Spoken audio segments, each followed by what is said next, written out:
বিসমিল্লাহির রহমানির রহিম। আসসালামু আলাইকুম।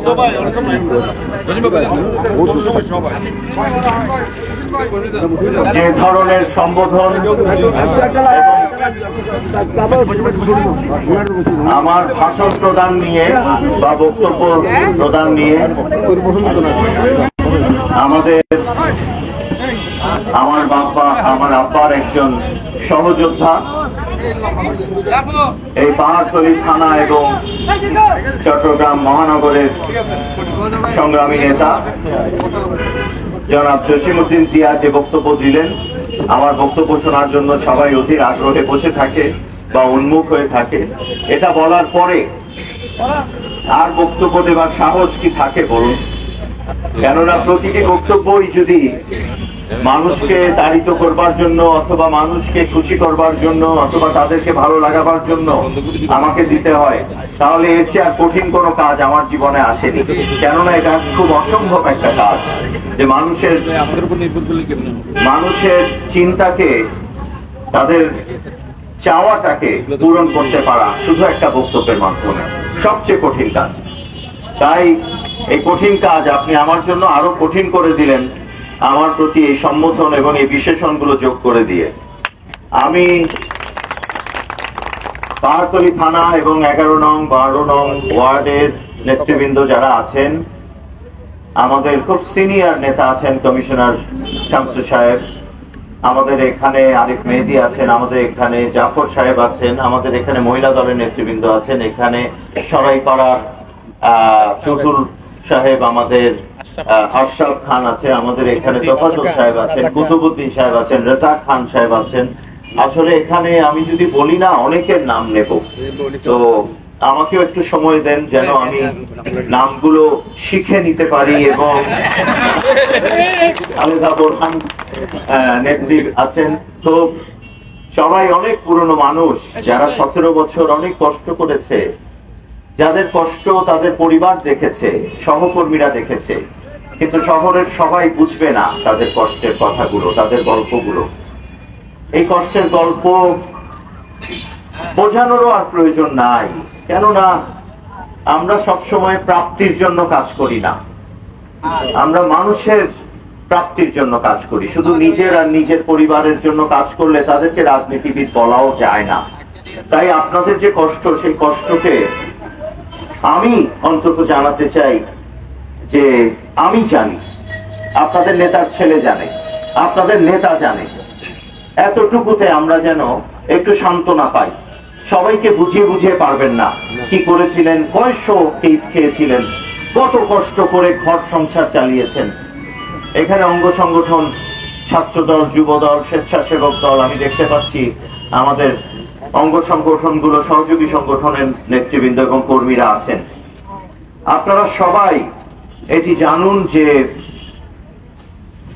আপনাদের হয়তো এক ধরনের কষ্টের অবসান হয়েছে, কিন্তু আপনাদের কষ্টের অবসানের পরে যেন সাধারণ মানুষেরও কষ্টের অবসান হয়, কষ্টগুলো যেন তাদের বেড়ে না যায়।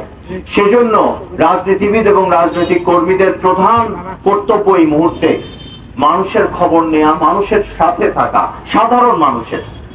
এই যে এখানে আশেপাশে কতগুলো দোকান আছে, এই যে পথচারী এখান দিয়ে হেঁটে যাচ্ছে, তাদের দিকটা আপনাদের দেখতে হবে, তাহলেই রাজনীতি হবে।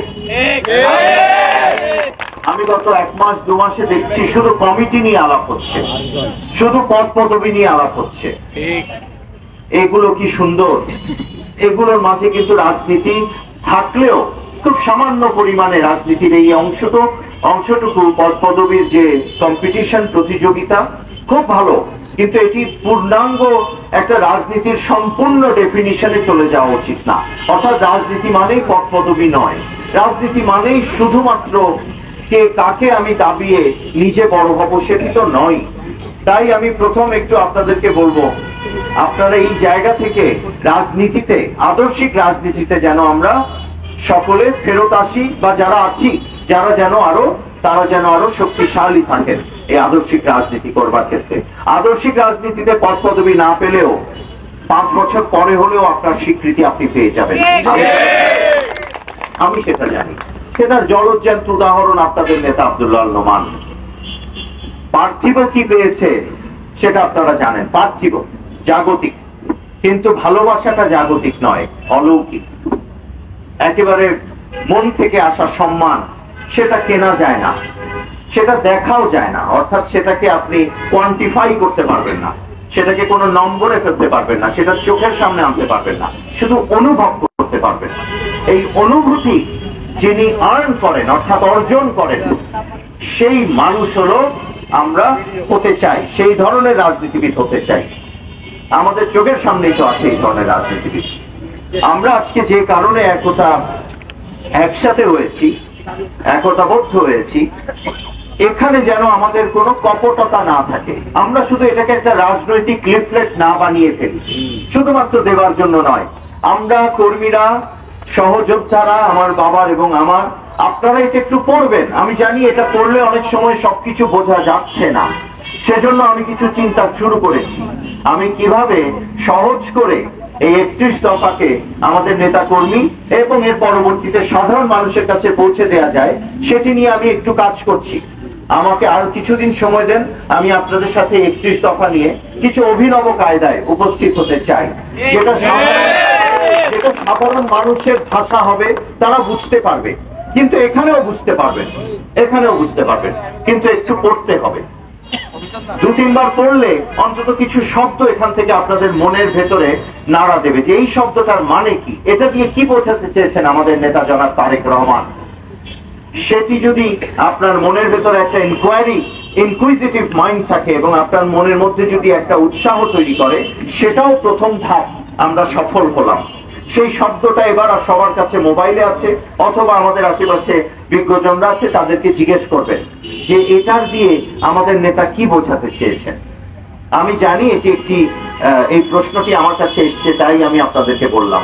আমি আবার, অনেকে ভয় পেয়ে অনেক কথা বলবে না যে আমরা ভাইয়া বুঝতে পারছি না এটা কি, এই কথাটা আমি জানি আমাকে বা আপনারা আপনাদেরকে বলছেন না, কিন্তু প্রশ্ন করার মাধ্যমেই শেখা যায়।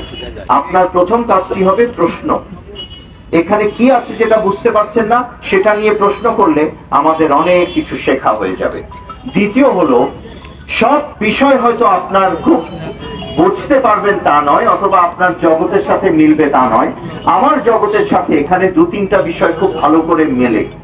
শিক্ষার জগৎ, তাহলে আমি সেই দফাটাকে নিয়ে ওয়েবসাইটে গিয়ে আরো ভালো করে বোঝার চেষ্টা করব। শিক্ষা নিয়ে আমাদের নেতা কোন সেমিনারে, কোন কর্মশালায় কি বলেছেন, সেটা আরেকবার শোনার চেষ্টা করব। আরেকজনের হয়তো পরিবেশগত দিক দিয়ে তার কিছু জানার ইচ্ছা আছে, কেননা তার ইন্টারেস্ট ওই পরিবেশ, সাস্টেনেবিলিটি, টেকসই কার্যক্রম, এগুলো নিয়ে তার জানার কিছু ইচ্ছে আছে। তাহলে তিনি ওটা নিয়ে আমাদের নেতা জনাব তারেক রহমান কি বলেছেন সেটা জানার চেষ্টা করব। কেউ আছেন কর্ম সংস্থান নিয়ে, এখানে কিছু লেখা আছে, তার জগতে চাকরি বাকরি কিভাবে হবে বাংলাদেশে, নতুন ভাবে কিভাবে তিনি সাজাবেন বাংলাদেশের রাষ্ট্র কাঠামো, সেটা বোঝার জন্য তিনি বেশি ইন্টারেস্টেড। এডুকেশনের ওই দফা নিয়ে তিনি অত ইন্টারেস্টেড না, কেননা তিনি সেটা পার করে এসছেন, এখন তার চাকরি দরকার। তিনি জানতে চান এই বিসিএস ক্যাডারে কি আছে যেটা চেঞ্জ করা দরকার, এই প্রাইভেট সেক্টরের জব আরো ভালো করবার জন্য রাষ্ট্র কি করতে পারে, এবং আমাদের নেতা তারেক রহমান কি বলেছেন, এখানে কি বলতে চেয়েছেন, এই কর্মশালায় তিনি কোনো আলাপ করেছেন কিনা। তাহলে আমরা 31 দফাকে 31 ভাগে ভাগ করে ফেললাম। আমি কি বোঝাতে পারছি?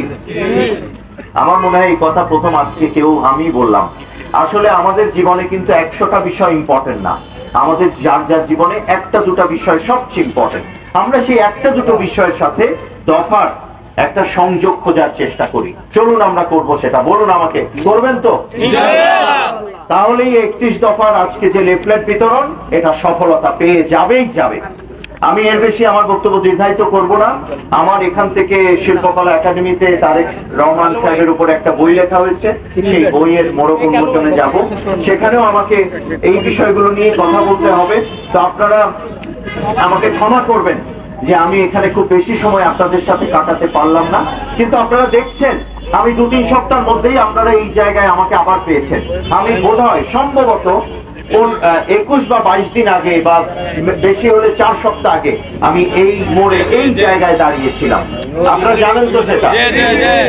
তো আমি আমাদের নেতা কর্মীদের বাইরেও আজকে এই রাস্তায়, এই পথে, সেই দোকানে, যেখানে যারা আছেন, আমি আপনাদের কাছে আব্দুল্লাহ নোমানের জন্য দোয়া চাই।